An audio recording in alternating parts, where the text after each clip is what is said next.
Hello everyone.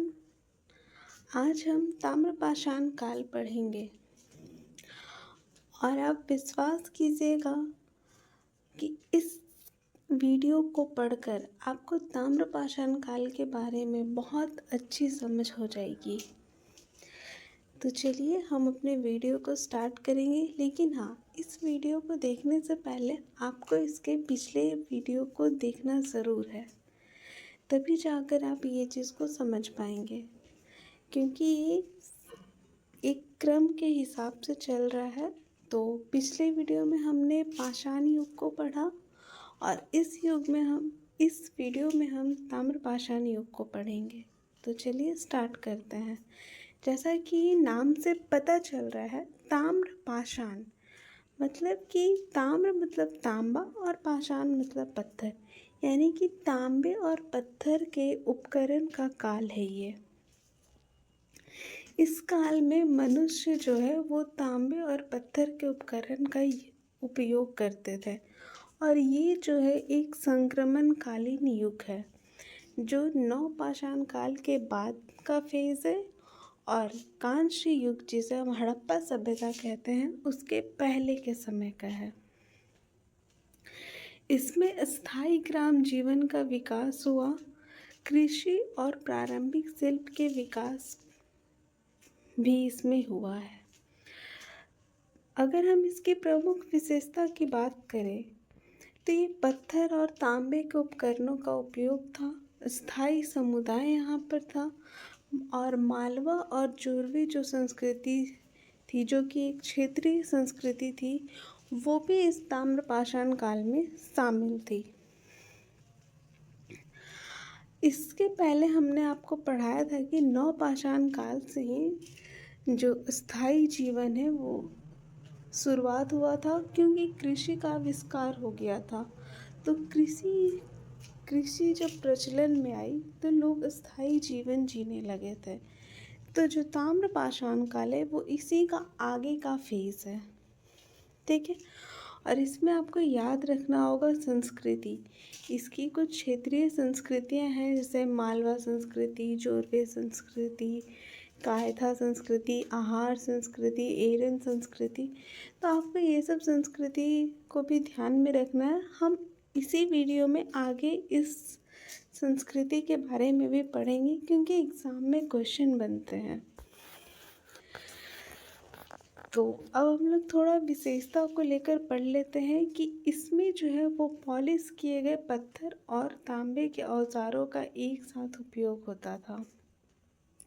और अभी हमने आपको बताया कि एक संक्रमणकालीन युग है जो पाषाण युग और कांस्य युग के बीच एक पुल का काम करता है।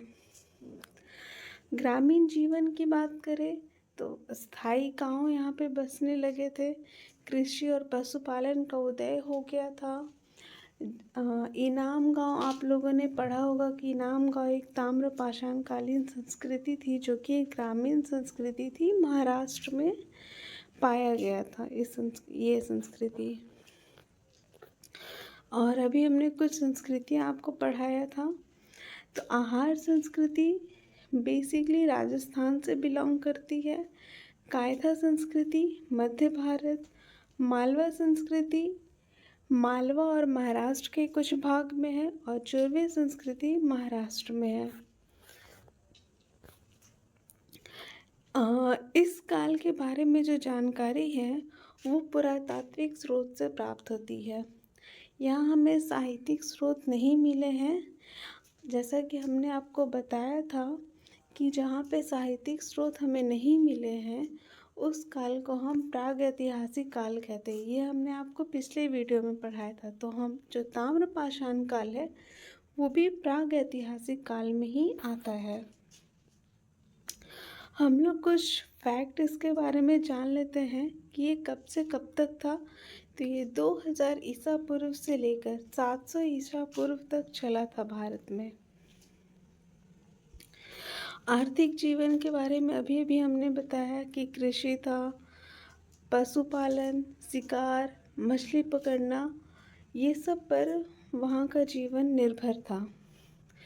ये लोग कृषि करते थे तो उसमें गेहूँ, चावल, बाजरा, दाल, जौ, रागी ये सब फसलें उगाया करते थे।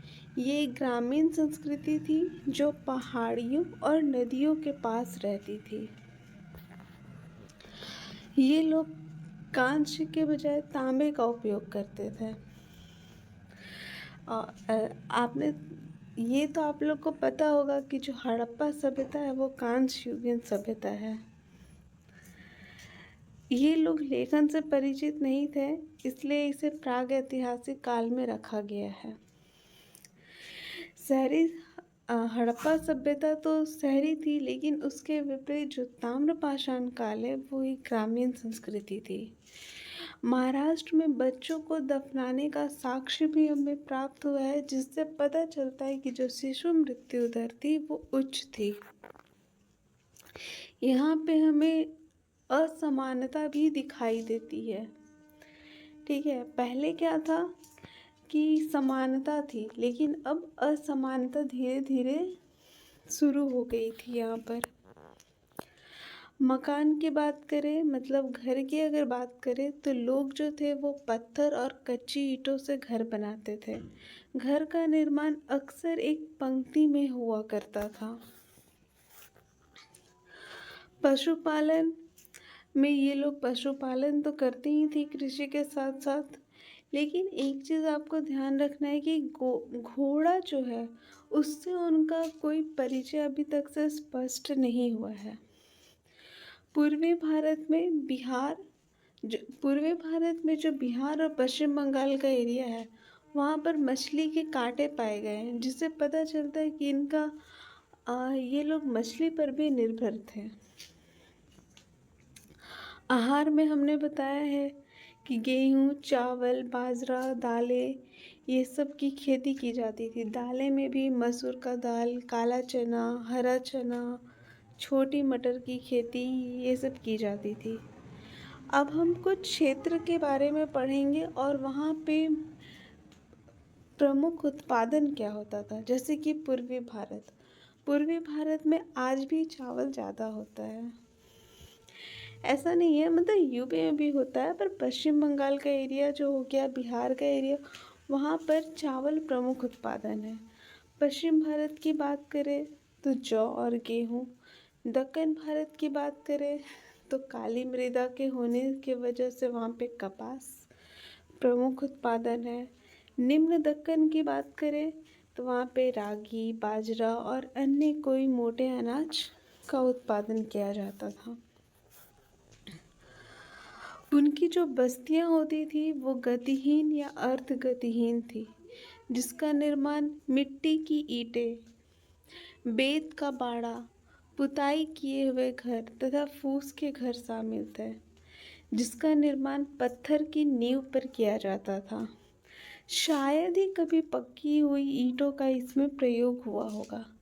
अनाज भंडारण के लिए ये लोग साइलो का निर्माण करते थे। साइलो, ये चीज़ याद रखिएगा, साइलो, क्योंकि इससे एग्ज़ाम में क्वेश्चन आया है।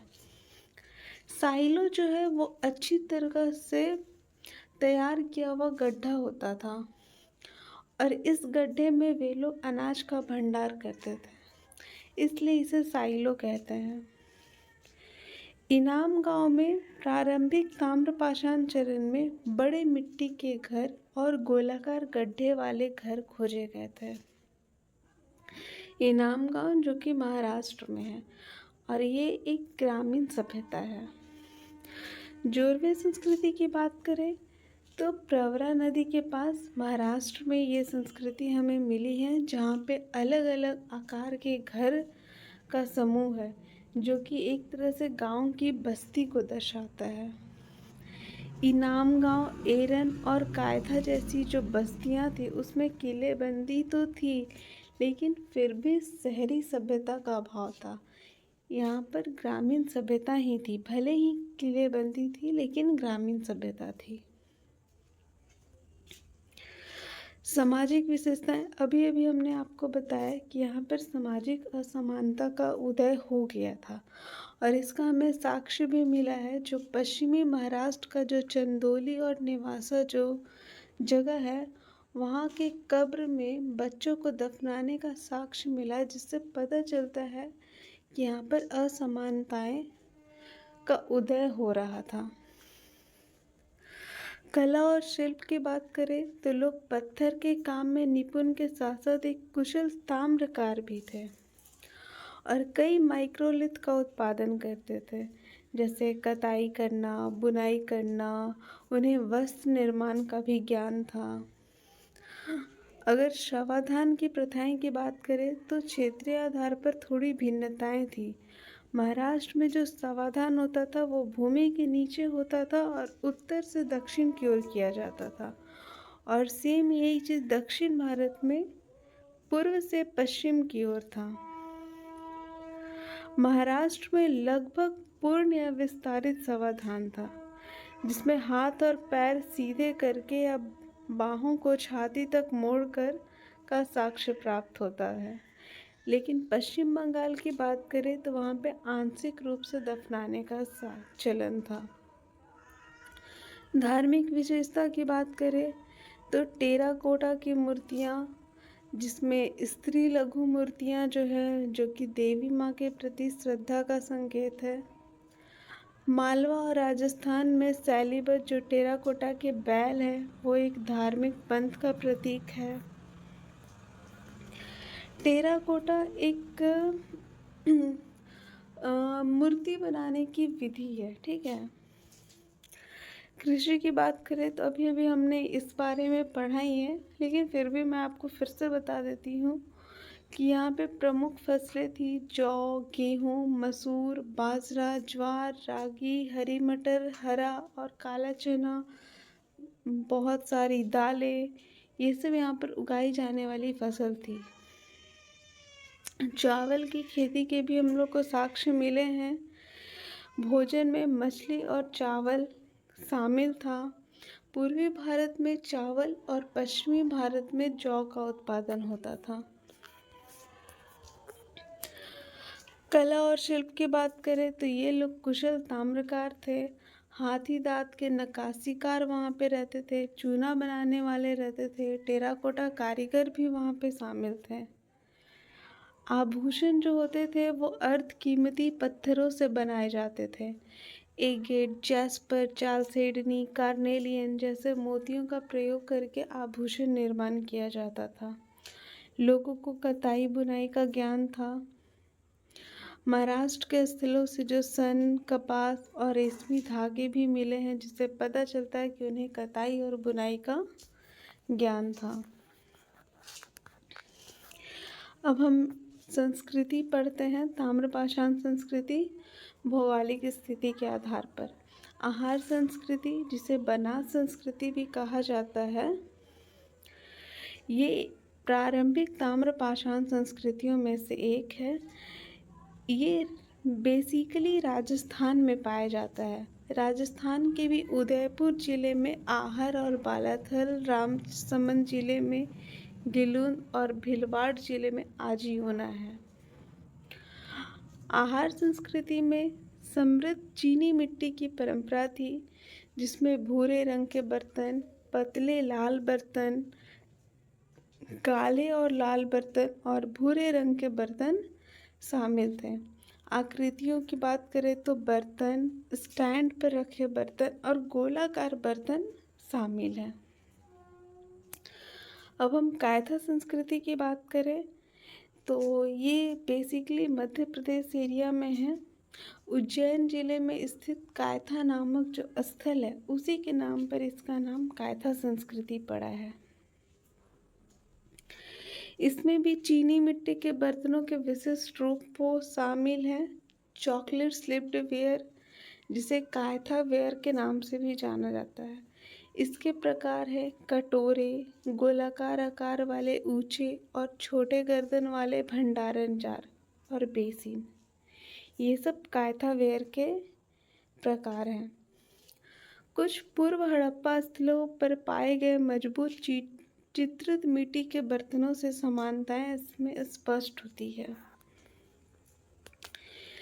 यहाँ के जो लोग थे वो छोटी छोटी झोपड़ियों में रहते थे, जिसमें फर्श अच्छी तरह से पक्का होता था तथा दीवारें जो थी वो घास फूस से बनी होती थी।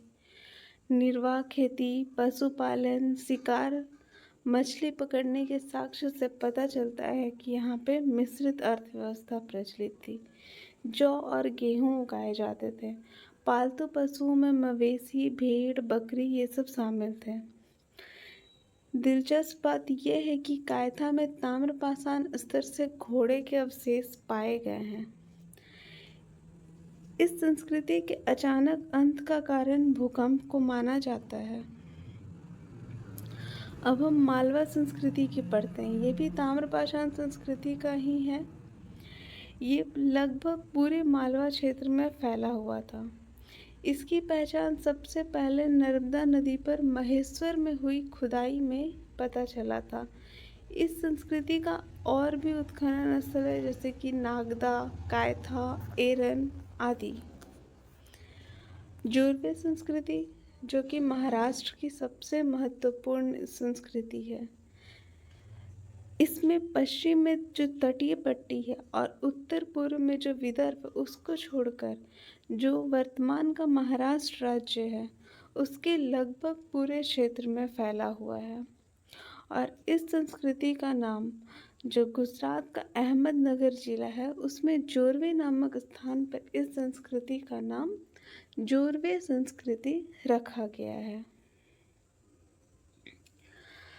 चित्रित धूसर मृदभांड एक बहुत ही महीन, चिकने और समान रंग के धूसर मृदभांड होते हैं। मृदभांड कहें तो मिट्टी के बर्तन होते हैं जिसका कपड़ा जो होता है वो पतला होता है और अच्छी तरह से तैयार की गई उच्च गुणवत्ता वाली मिट्टी से बनाया जाता है चित्रित धूसर मृदभांड को। ये